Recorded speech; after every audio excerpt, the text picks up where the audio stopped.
নমস্কার, সোমা কুকিং ক্রিয়েশনে আপনাদের স্বাগত। আজকে আমি আরেকটা রেসিপি নিয়ে চলে এসেছি। আজকে আমি বানাবো কেল্লার পাতার বড়া। ভিডিওটা দেখতে থাকবে। এই যে এই পাতাগুলোকে আমরা কেল্লার পাতা বলি। আপনারা কি নামে চেনেন আমাকে অবশ্যই কমেন্ট করে জানাবেন। এই পাতার বড়া করব। বাটিতে আমি বেসন নিয়েছি, এবার বেসনটাকে গুলিয়ে নেব। পরিমাণ মতো লঙ্কা বাটা দেবো, কাঁচা লঙ্কা বাটা, পরিমাণ মতো জিরে আর ধনে একসাথে বাটা আছে, আমি বাটা মশলাটা আছে, বাটা মশলাটাই দিচ্ছি। আপনাদের গুঁড়ো থাকলে গুঁড়োটাই দেবেন। আর একটু সামান্য কালো জিরে,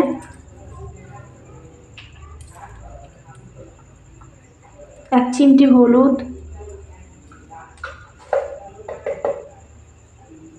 সামান্য লবণ।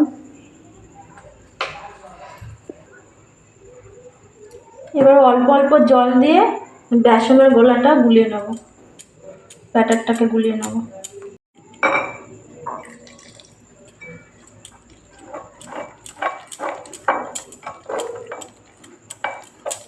এই ব্যাটারটা বেশি গাঢ় হবে না, পাতলা করে গুলব।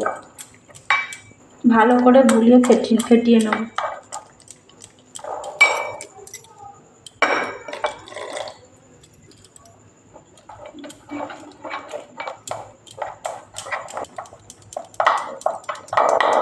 ব্যাটারটাকে আমি ভালো করে গুলে নিয়েছি।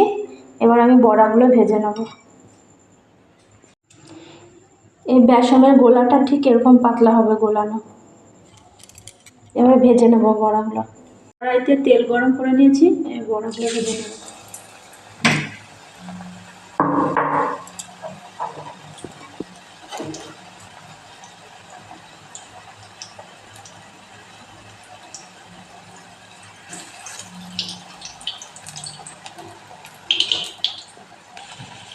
বড়াটা দেখুন কি সুন্দর ফুলে উঠেছে।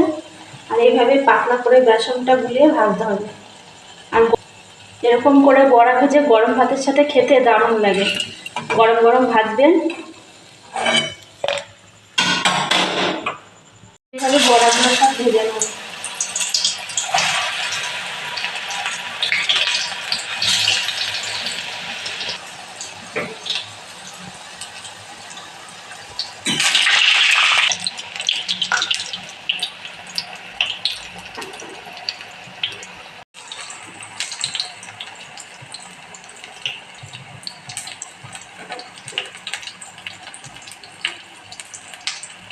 এইভাবে কেল্লার পাতার বড়া বানিয়ে খেয়ে দেখবেন, গরম ভাতের সাথে দারুণ লাগবে।